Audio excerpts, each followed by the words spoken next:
Sophie Cunningham's cuddle demand to Caitlin Clark fuels Fever reunion buzz. Hold up. Sophie Cunningham drops a throwback clip with Caitlin Clark and suddenly the whole WNBA universe is buzzing. Clark fires back with just 3 words that have everyone talking. Sophie comes right back with some playful talk about cuddles and home cooking. But underneath all the jokes lies a massive decision that could make or break Indiana's future. With expansion teams circling and free agency locked up tight, this whole thing just got way more complex than anyone realized. Many Indiana Fever fans want nothing more than for their team to bring Sophie Cunningham back in free agency this winter, whenever the WNBA league office and its players agree to a new CBA. Of course, Cunningham isn't the only member of the Indiana 2025 team that fans are clamoring to bring back, as Kelsey Mitchell is just as beloved among the fan base. But while Mitchell might make more of an impact on the court compared to Cunningham, the latter's off-court charisma and star power have endeared her to the Fever fan base to an impressive degree, especially because... The real question everyone's asking? Will Indiana actually shield Sophie Cunningham when the expansion draft hits, even if it costs them another key piece? Let me know what you really think in the comments. So here's what went down. Sophie threw up this Instagram throwback showing her and Clark sharing a moment during last season. Nothing fancy, just 2 players who obviously clicked on the court. Then Clark drops her response. 3 simple words that sent Fever Nation absolutely wild. Time to run it back. That's literally all she said. But right now, with free agency completely frozen, CBA talks going nowhere fast, and expansion drafts breathing down everyone's necks, those 3 words pack way more punch than your typical social media back and forth. Sophie's comeback was even better. She shoots back with only "if you cuddle and make me dinner twice a week." Pure teammate energy, clearly just having fun. But here's what actually matters in all this. This public moment tells us everything.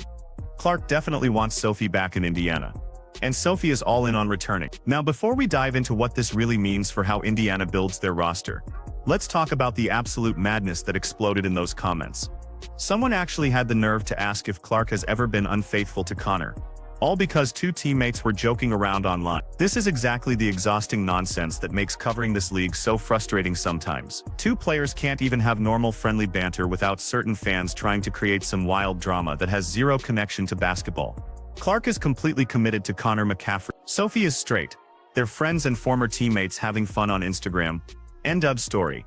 Now can we finally focus on the actual basketball here? Here's what should really grab your attention about this whole situation. Sophie Cunningham ranked as the 2nd most Googled female athlete in all of America during not just in women's basketball.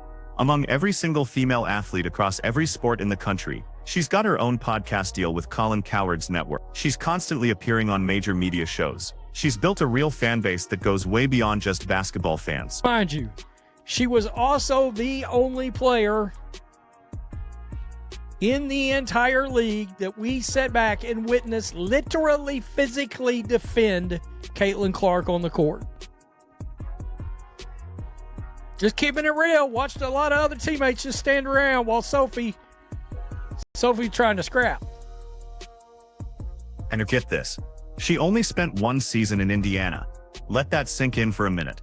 Just whole months wearing a Fever jersey, and she becomes the 2nd most searched female athlete in America. Sure, her personality and media work matter, but this is really about the incredible platform you get from playing next to Caitlin Clark. But now Indiana faces this really tricky situation because of how expansion draft rules work. Portland and Toronto are joining the league, which means Indiana has to protect their most important players from getting picked off. Most expansion drafts let you protect somewhere around 5 or 6 total players. That's literally it. News is Indiana doesn't necessarily have to choose when it comes to getting Cunningham or Mitchell.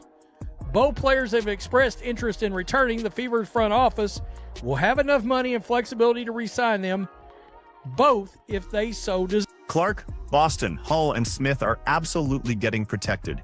No question there. That's already 4 spots, leaving Indiana with maybe 1 or 2 protection spots for everybody else. This is where everything gets messy, because Kelsey Mitchell and Sophie Cunningham are both unrestricted free agents who've made it clear they want to stay in Indiana. The positive news? Indiana doesn't have to pick between bringing back Cunningham or Mitchell. Both want to return, and the Fever should have enough cap space and flexibility to bring back both if that's what they decide.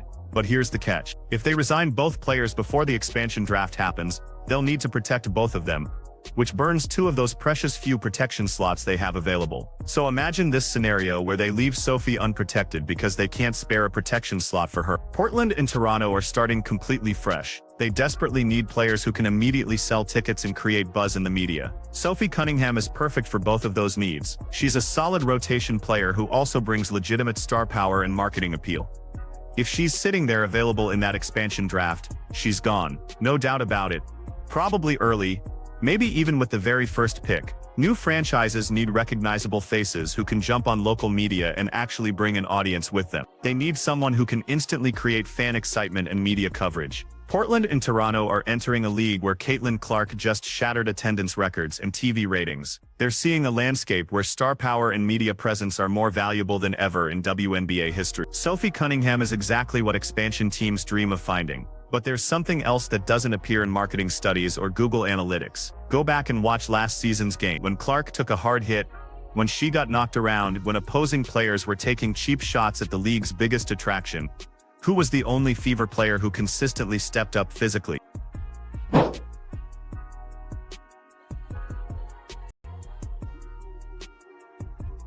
Sophie Cunningham every single time. She was the one teammate who would actually get confrontational and stand up for Clark when it happened. Not just give lip service in interviews afterward, but actually step up in real time when it counted most. That kind of team culture and locker room loyalty doesn't appear on any stat sheet, but it's absolutely crucial. Indiana had players who put up better numbers than Cunningham last season, but they didn't have anybody else who brought that specific commitment to physically protecting their franchise player when things got heated. In a league where Caitlin Clark will keep drawing targets from opponents, having someone who's genuinely ready to step up and defend her matters tremendously. Now we have to discuss Kelsey Mitchell, since she's clearly central to this whole equation. Mitchell put up 17 points per game last season and has been their most reliable scorer for multiple years.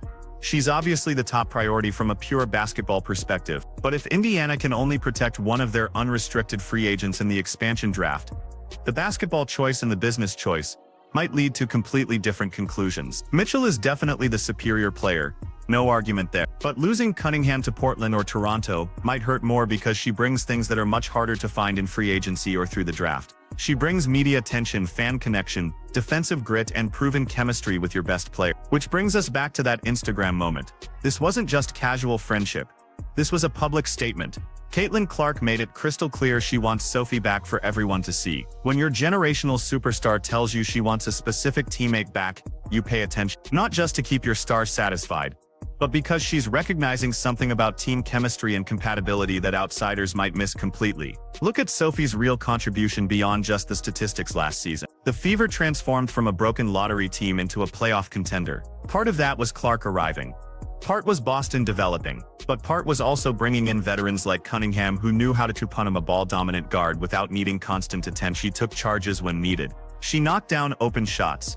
She defended with intensity. She brought energy off the bench. Those are exactly the traits you want surrounding a young superstar who's going to control the offense most of the time. Sophie didn't demand special play. She never complained about playing time. She just handled the tough stuff that championship teams require. The timing creates additional pressure here. Free agency can't begin until the CBA gets finalized. CBA negotiations are completely stuck on revenue sharing and salary cap issue. Nobody has any idea when that gets worked out. Could be next week. Could be next month. But whenever it finally happens, there's going to be a rushed free agency period followed immediately by expansion draft decisions. The Fever can't afford to wait and see how the market shapes up. They need to make quick decisions about who they're prioritizing and who they're willing to potentially lose. That's exactly why this Instagram exchange carries more weight than it appears. It's pushing the discussion into public view where the front office has to recognize what their franchise player is asking for. Here's something else that rarely gets mentioned. What if Sophie ends up in Portland or Toronto and develops into a legitimate star player? She's 28 years old, hitting her peak with proven ability to create media buzz and fan engagement. Put her in a featured position on an expansion team that's creating an identity from nothing, and she could absolutely explode. Maybe not as an all-WNBA selection, but as a fan favorite who moves merchandise and fills seats in a brand new market. That's incredibly precious for an expansion franchise. If the Fever let her leave for nothing, or lose her in the expansion draft, because they didn't protect her, that's a missed opportunity that could sting for years to come. The opposing viewpoint makes sense though. The Fever can't construct their roster based on emotions and social media buzz. They have to focus on winning actual games. Kelsey Mitchell is clearly a better offensive player. Lexi Hull demonstrated real growth last season. Nalissa Smith was the second overall draft pick. If protecting Sophie means exposing one of those players to the expansion draft, maybe that's not the smart basketball decision. But here's the reality about modern professional sports. The separation between basketball value and entertainment value keeps getting smaller. The WNBA just secured a TV contract worth $200 million annually, jumping from $50 million. That enormous increase wasn't because of competitive parity or playoff excitement. It happened because Caitlin Clark created record viewership and unprecedented mainstream coverage. The league finally got compensated based on entertainment appeal, not just basketball skill. In this new environment, a player like Sophie Cunningham, who brings authentic media presence and fan appeal, has more worth than old-school basketball analytics would indicate. She might not make all-star teams, but she's someone casual viewers actually know and enjoy watching. So what's Indiana's path forward? They're staring at a choice that every front office dreads, picking between solid options with no obviously correct answer. They could bring back both Mitchell and Cunningham, protect them both and risk losing someone else important in the expansion draft. They could focus on Mitchell, let Sophie explore free agency, and hope she either comes back or doesn't get grabbed by the expansion team. Or they could make the bold move and secure Sophie specifically because of her marketing value and her connection with Clark, even if that means making a tough choice somewhere else on the roster. What's absolutely certain is this: Caitlin Clark wants Sophie Cunningham back in Indiana. The fan base wants Sophie back. Sophie wants to return. The only question is whether the front office values her contributions enough to make it work. If they don't, if they let her go or leave her unprotected and she becomes a fan favorite in Portland or Toronto, they better be confident about whoever they picked instead, because that turns into a public relations disaster that haunts you for years, especially when your franchise player publicly requested that teammates return. So Sophie Cunningham and Caitlin Clark are ready to run it back together. But the Fever front office needs to figure out how to make that reality without sacrificing other important pieces in the expansion draft. This choice will determine everything about Indiana's entire offseason. For more WNBA roster analysis and free agency breakdowns, hit that like button and subscribe immediately.